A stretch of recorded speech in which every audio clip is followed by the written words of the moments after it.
하나님의 영광이 우리 중에 함께하기를 기원합니다. 하나님의 은혜 가운데서 10달을 살고 오늘 10월 마지막 날이자 마지막 주일을 맞이하였습니다. 오늘은 또 종교개혁을 마음속으로 기념하면서 지키는 주일이기도 한데, 우리 영락교회 성도님들 어느 곳에서 예배하시든지 하나님의 은혜가 풍성하시기를 간절히 기원합니다. 신성 로마 제국의 황제인 카를 5세는 1521년 4월 16일 독일 남부의 보름스라는 곳에서 의회를 개최하였습니다. 그곳에 마틴 루터가 소환되었습니다. 그가 면죄부 판매에 항의해서 95개 조항을 게재한 지 약 3년 6개월이 지난 때였습니다. 측근들은 신변 안전을 염려해서 그곳에 참석하지 말도록 만류했지만 그는 기꺼이 제국의회 앞에 서게 되었습니다. 그가 출석한 것은 4월 17일인데 그의 앞에는 그의 이름으로 출판된 많은 저서들이 흐트러져 있었고, 그에게 두 가지 질문이 제기되었습니다. 첫째는 여기 그대의 이름으로 출판된 책들이 그대의 것임을 인정하는가 하는 것이었습니다. 그것에 대해서 루터는 기꺼이 이 모든 저작물들이 내 것이다 이렇게 수긍하였습니다. 두 번째, 그에게 주어진 질문은 이 책들 속에 기록된 모든 내용을 철회할 준비가 되었는가 하는 것이었습니다. 그에 대해서 루터는 시간을 달라고 요구하였습니다. 그리고 그날 저녁 그는 숙소에서 편지를 써서 보냈는데 그 편지의 내용 중에 일부가 다음과 같습니다. 나는 황제와 사절들 앞에 서서 철회할 것인가? 라는 질문을 받았네. 내일 나는 이에 대해 대답을 할 것이네. 생각할 시간을 달라는 요청은 받아들여졌지만 하루 이상은 안 될 것이네. 그러나 나는 그리스도께서 내게 은혜를 베풀어 주시는 한 영원히 한 글자도 철회하지 않을 것이네. 이렇게 편지를 보냈습니다. 그리고 드디어 그 다음 날 4월 18일 그는 황제 앞에 서게 되었습니다. 그가 했던 많은 진술들 가운데서 그 일부를 읽어드리면 이렇습니다. 성경의 증거와 명백한 이성에 비추어 나의 유죄가 증명되지 않는 이상 나는 교황과 공의의 권위를 인정하지 않겠습니다. 내 양심은 하나님의 말씀에 사로잡혀 있습니다. 나는 아무것도 철회할 수 없고 또 그럴 생각도 없습니다. 왜냐하면 양심에 반해서 행동하는 것은 안전하지도 못할 뿐만 아니라 현명한 일도 아니기 때문입니다. 오 하나님, 내가 여기 있습니다. 나를 도우소서. 이렇게 진술하였습니다. 여러분, 이로써 루터는 돌아올 수 없는 강을 건넜습니다.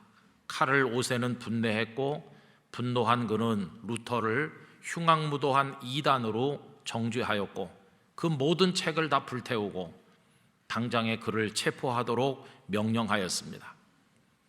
그러나 작센의 선제후인 프리드리히가 루터를 은밀히 발트부르크 성에 숨겼기 때문에 루터는 목숨을 건졌고 그 성의 은신에 있으면서 독일어로 성경을 번역하는 대작업을 이루게 되었습니다. 성도 여러분, 왜 루터는 자신의 주장을 철회하지 않았을까요? 그 이유는 그의 몸은 제국의회에 출석해서 황제와 내노라 하는 고관들 앞에 서 있었지만 그의 영혼은 하나님의 법정에 하나님 앞에 서 있었기 때문입니다. 그의 앞에는 대단한 사람들이 위세를 떨치고 있었지만 그는 그들을 바라본 것이 아니라 하나님을 바라보았습니다. 권력자들로부터 신변 안전을 보장받는 것, 그리고 용서를 받는다고 하는 것이 중요한 것이 아니라 하나님 앞에서 옳다고 인정받는 것이 중요함을, 신앙의 양심을 지키는 것이 중요함을 그는 알고 있었던 것입니다. 우리 영락교회 성도 여러분, 우리들도 일상의 삶을 살아가는 모든 상황에 반드시 명심해야 됩니다. 우리들은 사람 앞에 서 있는 것이 아니라 하늘 법정에 하나님 앞에 서 있음을 생각하면서 살아야 될 것입니다. 이것이 바로 신 앞에 서 있다는 의식, 신전의식, 소위 꼬람데오의 신앙 고백이라고 하겠습니다. 여러분, 사람 앞에 선 것이 아니라 하늘의 법정에 하나님 앞에 서 있다고 생각하며 사신 분은 이 루터 이전에 우리 믿음의 선배인 바울 사도이십니다. 바울 사도도 여러 차례 법정에 선 일이 있습니다. 우리 성도 여러분, 여러분들은 법정에 서신 일이 있으신가요? 아마 영락교회 성도들은 법 없이도 살 사람이라고 칭찬받으면서 사회 법정에 불려다니신 적이 아마도 없을 거라고 생각합니다. 물론 저도 세상 법정에 가서 선 적은 없습니다. 그렇지만 우리 교단 총회 재판국에는 불려간 적이 있습니다. 제가 무슨 잘못을 해서 간 건 아니고 노회 안에 어떤 문제가 있었는데 그때 제가 노회장이었기 때문에 행정을 담당했던 노회장이 피고가 돼야 된다고 그래서 제가 불려간 것입니다. 가서 보니까 평소에 잘 알던 목사님들과 장로님들이 거기 계셨는데 재판은 참 이상해서 그분들이 저를 부르기를 김 목사님 이렇게 부른 게 아니라 피고는 하고 말하는 것이었습니다. 여러분, 제 잘못도 아니고 그저 행정 책임자로 간 것인데도 피고라고 불리는 건 그렇게 유쾌한 일이 아니었습니다. 우리 영락교회 성도들 이 땅에 사시는 동안에 자신의 잘못으로 인해서 법정에 가는 일 따위는 절대로 없으시기를 바랍니다. 그런데 우리는 종종 내 잘못이 아닌 어쩔 수 없는 일 때문에 그런 시비에 휘말릴 때가 있습니다. 여러분, 바울 사도 무슨 잘못이 있나요?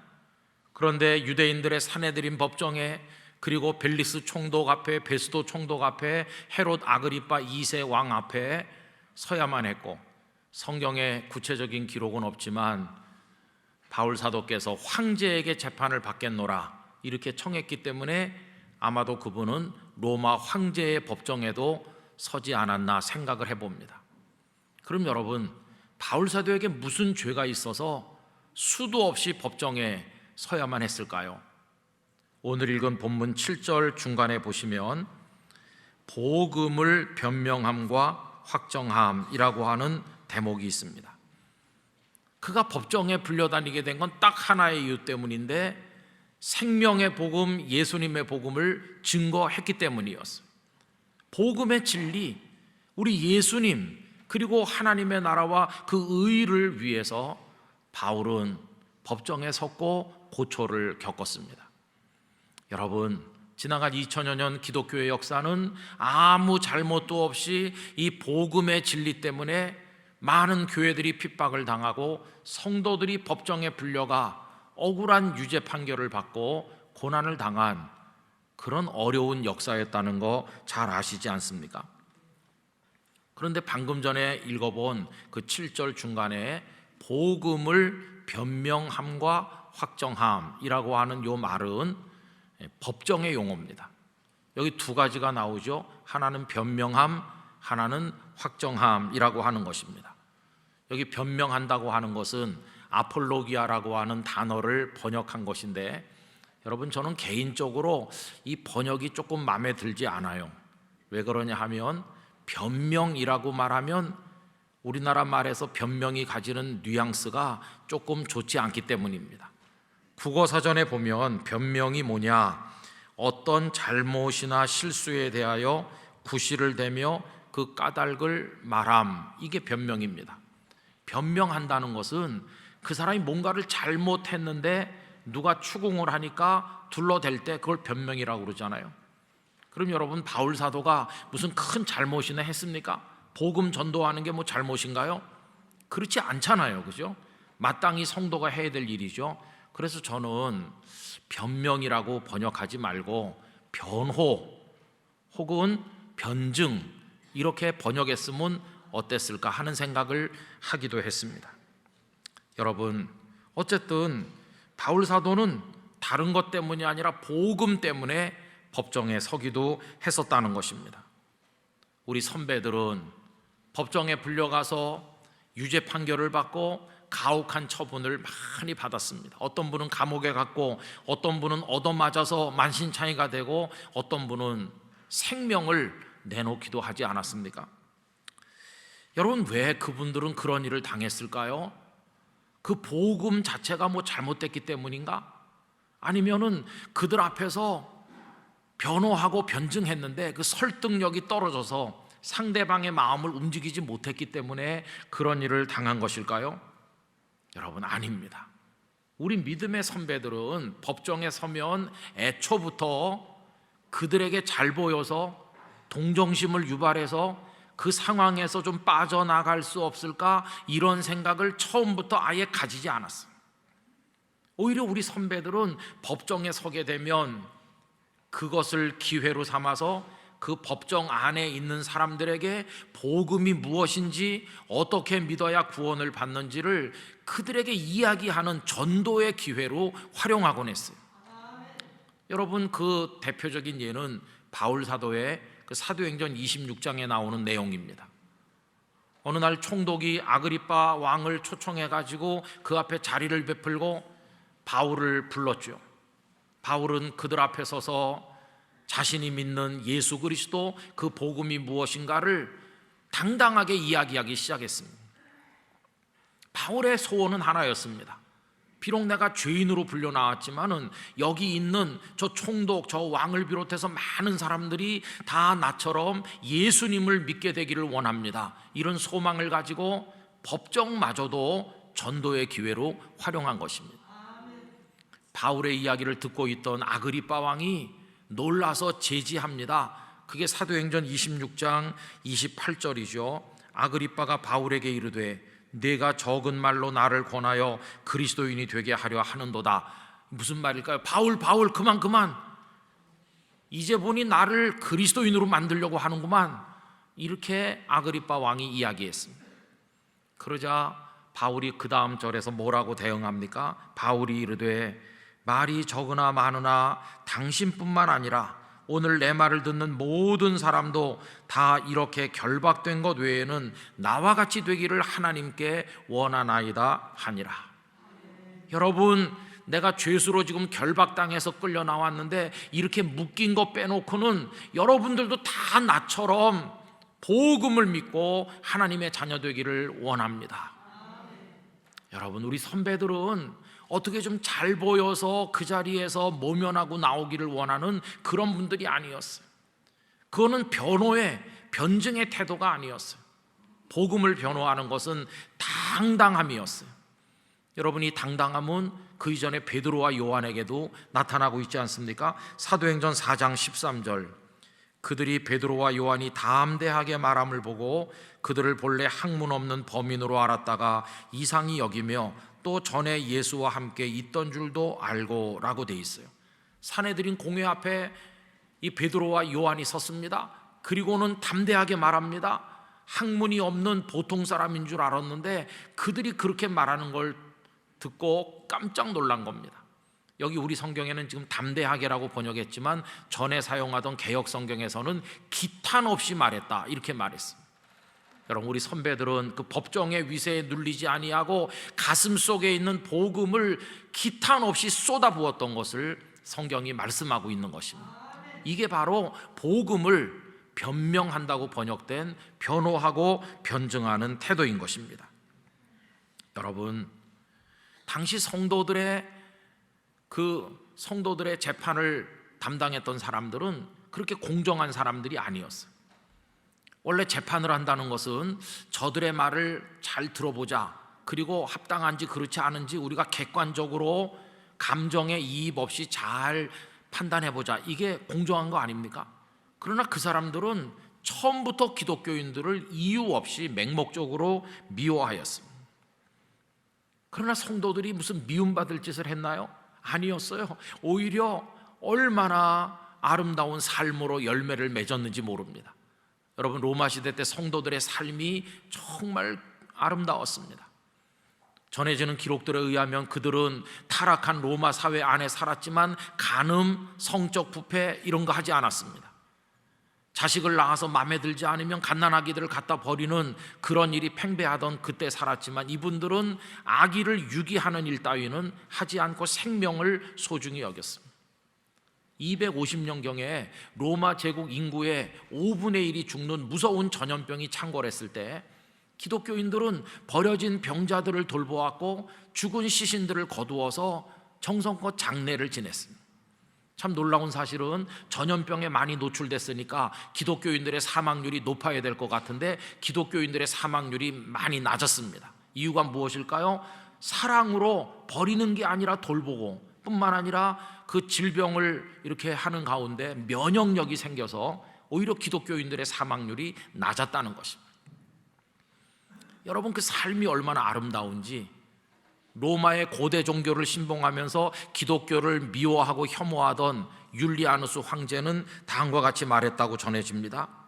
유대인은 아무도 구걸할 필요가 없고, 여러분, 유대인들도 구약의 말씀 따라 구제하기 때문에 유대인 중에는 거지가 없었어요.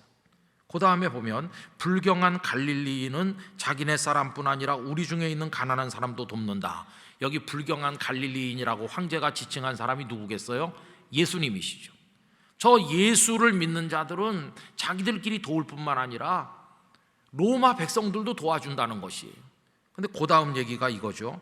그런데 우리 백성은 우리에게서 도움을 받지 못하는 형편이니 얼마나 부끄러운가. 로마 사람들은 구제하지 않았어요. 어려운 사람 돌보지 않았어요.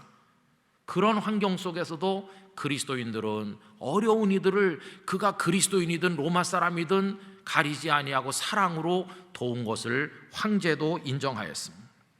여러분, 이렇게 삶이 아름다우면 좀 그들의 가르침에 귀를 기울이고 잘 들어봐야 되는데, 당시 세상은 기독교인들이 오르면 오를수록, 삶이 반듯하면 반듯할수록 더 미워하고 더 그들을 핍박하였습니다.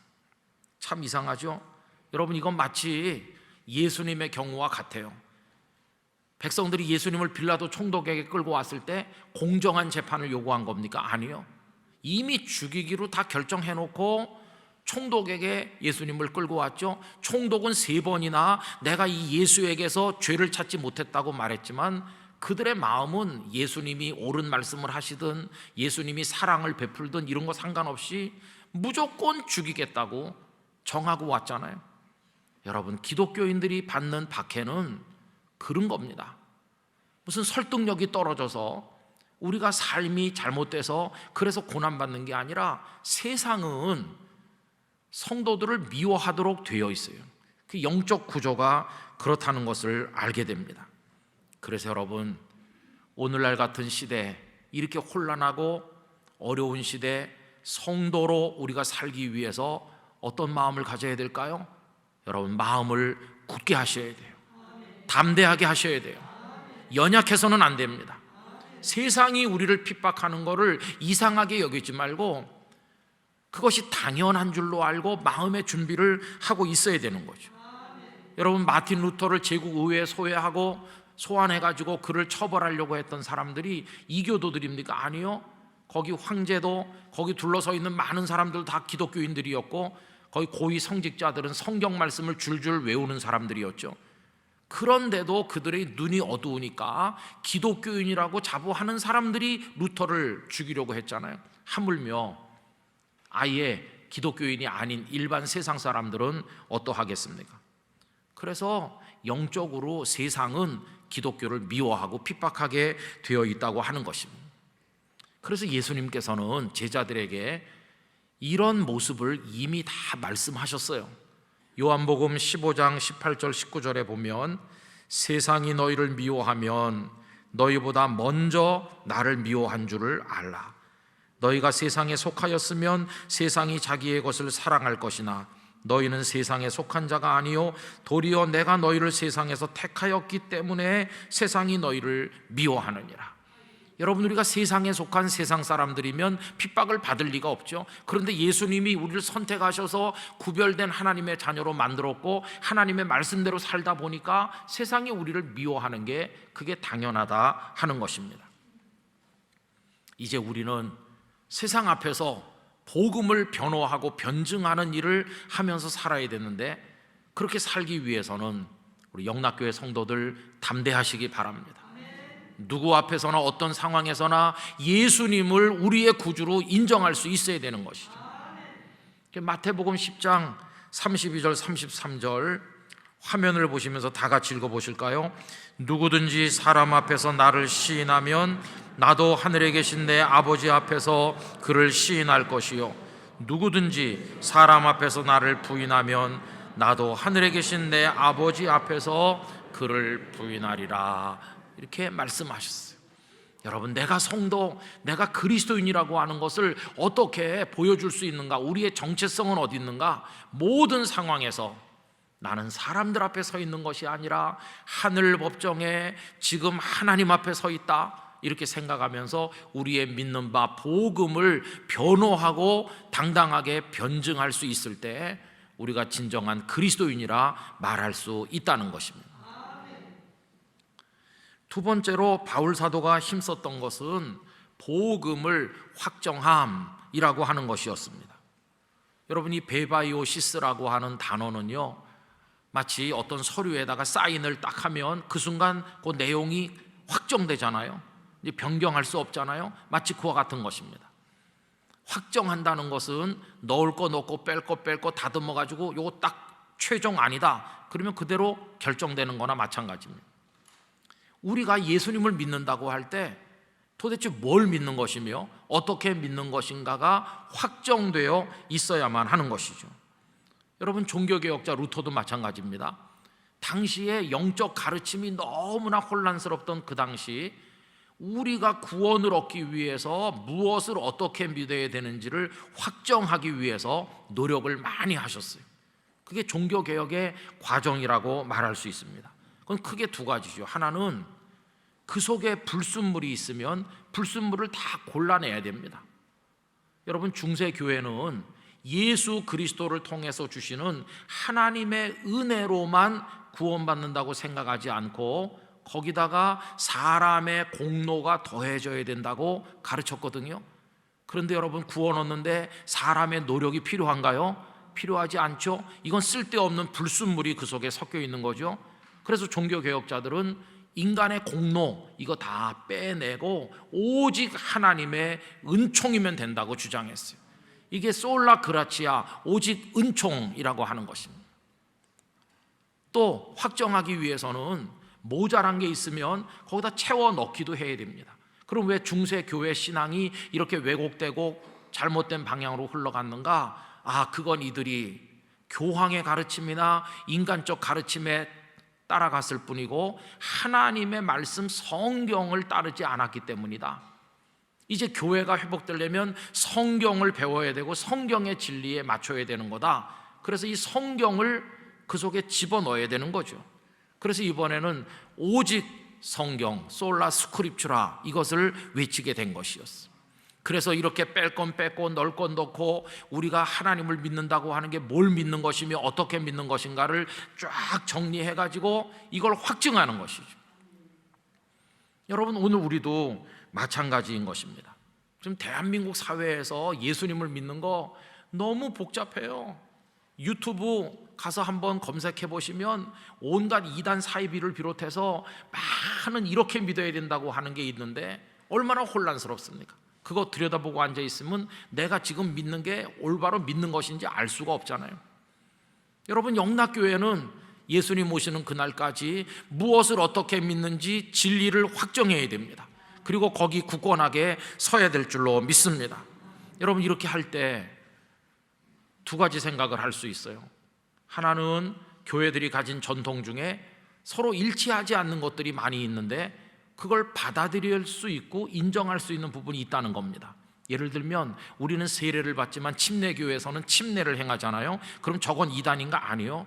세례나 침례나 우린 다 형제 자매입니다. 우리 교회에서는 남자 집사님들 안수 받으면 안수 집사라고 그러는데 감리교회는 안수 집사 제도가 없고 남자도 권사라고 부릅니다. 그건 틀렸나? 아니요. 그건 교회 전통과 상황 아래서 그렇게 만들어질 수 있죠. 얼마든지 우리는 서로 사랑하는 형제 자매가 됩니다. 이런 전통들은 다 서로가 서로를 인정할 수 있어요. 그러나 절대로 용인할 수 없는 게 있어요. 어떤 부분에 있어서 그런가? 하나님을 아버지로 믿고 예수님을 구주로 믿는 이 구원의 복음에 있어서는 절대로 용인할 수 없는 게 있다는 것이, 예를 들면 예수님께서 신이긴 한데 사람은 아니라고 말한다든지, 예수님께서 사람이 되긴 했지만 참 신은 아니라고 말하는 거 우리 받아들일 수 없습니다. 또 어떤 사람들은 성경을 참 귀한 책이라고는 하지만 하나님의 말씀으로는 받아들이지 않고 있는데 그런 태도도 틀린 것입니다. 또 어떤 사람은 성경이 하나님의 말씀이라고 하면서도 이거 말고도 지금도 어떤 개개인에게 직통 계시를 주셔서 그 말씀의 권위가 성경의 권위와 똑같다고 하는 사람들도 있는데 그것도 너무너무 잘못된 것입니다. 또 어떤 사람은 예수님을 구주로 믿는다고 하면서도 유일한 구주로 믿지 않고 제2, 제3의 길이 있다고 말하는 사람이 있는데 그건 정말 잘못된 것입니다. 어떤 사람은 예수님의 십자가는 믿으면서 부활은 인정을 안 해요. 그걸 우린 받아들일 수 없습니다. 어떤 사람은 예수님 은혜만으로 구원받기에 부족해서 사람이 뭔가를 해야 된다고 말하죠. 이것도 또한 잘못된 것이에요. 그래서 여러분, 우리가 교회 전통 속에서 서로 다른 부분들을 포용하고 형제 자매로 사랑하는 건 사랑하지만 이 구원의 복음 진리에 있어서만은 틀린 건 틀린 것이지 적당히 받아들이고 뒤섞어서 혼합할 수는 없다는 것을 기억해야 됩니다. 저는 영락교회 성도들이 복음을 확정할 수 있기를 바랍니다. 무엇을 믿으며 어떻게 믿는지가 확정되어 있어야 되는 것이에요. 아무리 내가 친하게 지내는 친구라도 이 문제에 있어서 이상한 걸 얘기한다면 내가 그를 사람으로서 사랑하는 거랑 이 영적인 문제를 받아들이는 거랑은 별개의 문제인 것이에요. 사람들은 우리가 포용력이 부족하다고 그래요. 개신교가 포용력이 부족하다. 그러나 그게 아니라 진리에서 위배된 건 위배되었다고 말하는 것뿐입니다. 세상이 혼란스러울수록 우리가 반듯하게 하나님 말씀에 근거하여 구원의 진리를 옳게 붙들고 이 복음 위에 서게 되기를 간절히 원합니다. 여러분, 진리는 진리가 아닌 것들과 자꾸 이렇게 충돌하고 비교될 때 그 진리가 더 또렷하게 모습을 드러내는 겁니다. 순백의 하얀 색깔, 이거는요 그것만 있어 갖고는 흰지 잘 몰라요. 그런데 검은 게 옆에 오면 이게 흰 거로구나 하는 게 확 드러나죠. 회색깔을 갖다 대면 흰 게 왜 아름다운지가 확 드러나잖아요. 진리도 그와 같아요. 진리를 자꾸 이렇게 확정하면서 우리가 믿는 도리를 굳게 붙들 때 우리들은 흔들리지 않는 신앙 위에 서게 될 것입니다. 여러분, 종교개혁은 500여 년 전에 끝난 게 아니라 지금도 교회와 개인의 신앙은 계속 개혁되고 갱신돼야 되는 거죠. 그래서 이 종교개혁은 한편으로는 교회 공동체가 개혁되는 거고 한편으로는 신앙이 개혁되는 건데 이 둘은 하나로 밀접하게 연결되어 있죠. 그래서 범기독교적인 개혁도 필요하지만 우선은 우리 각자가 우리의 신앙을 확정하는 게 필요하다는 것을 알 수 있어요. 여러분들이 신앙 서적을 읽으시든지 어떤 방송을 들으시든지 어디서 뭘 보시든지 이것이 성경적 구원의 진리에 합하는 것인지 아닌지 분별할 수 있는 영적 분별의 능력을 가지시기를 바라는 것입니다. 왜 틀렸고 무엇이 틀렸는지, 왜 옳고 이것에 내가 아멘 해야 되는 것인지를 우리가 알지 않으면 안 되겠다 하는 것입니다. 그래서 저는 오늘 7절에 나와 있는 이 짧은 구절, 바울이 감옥에 매여 있었는데 다른 것 때문이 아니라 본문대로 하면 복음을 변명함과 확정함 때문이었다. 그럼 이 두 가지 어디서나 우리가 믿는 복음을 변호하고 변증하는 일에 우리가 힘써야 될 것입니다. 당당해야 될 것입니다. 두려워하지 말아야 될 것입니다. 아울러서 복음을 확정하는 노력을 우리가 늘 기도하면서 기울여 나가야만 될 것입니다. 우리 사랑하는 아들, 딸, 우리 가족들, 주변 사람들에게 그냥 무조건 예수님을 믿어라 이렇게 하는 것이 아니라 이 복음을 변호하고 확증하면서 이걸 그대로 이어내려갈 때 건강한 신앙 가운데 풍성한 생명의 능력을 누리게 되는 것입니다. 이게 바로 우리가 꼭 감당해야 될 영적 싸움인 것을 여러분 기억하시기를 원하는 것입니다. 저는 영락교회가 예수님 재림하는 그날까지 진리의 기둥과 터가 되기를 원합니다. 이 일을 잘 감당하기를 원합니다. 영락교회 성도들의 신앙이 병들지 않기를 원합니다. 건강한 신앙으로 하나님 앞에 서게 되기를 간절히 기원합니다. 기도하겠습니다. 아버지 하나님, 사도 바울이 아무 잘못도 없이 복음을 변명함과 확정함의 그 수고로 인하여 법정에 서고 유죄 판결받고 순교까지 하신 것을 저희들은 압니다. 믿음의 선배들이 다 그러하였습니다. 그러나 그분들은 두려워하지 않았으며 당당하였으며 비진리를 용인하지 아니하였습니다. 그리고 생명의 진리 복음을 수호하는 일에 모든 것을 바쳤고 거기서 벗어나는 것들을 개혁갱신하며 끊임없는 종교개혁자들로 살아왔습니다. 오늘 저희들도 그렇게 믿고 살아갈 수 있는 믿음의 용기를 가지게 하여 주시옵소서. 예수님의 이름으로 기도드리옵나이다. 아멘.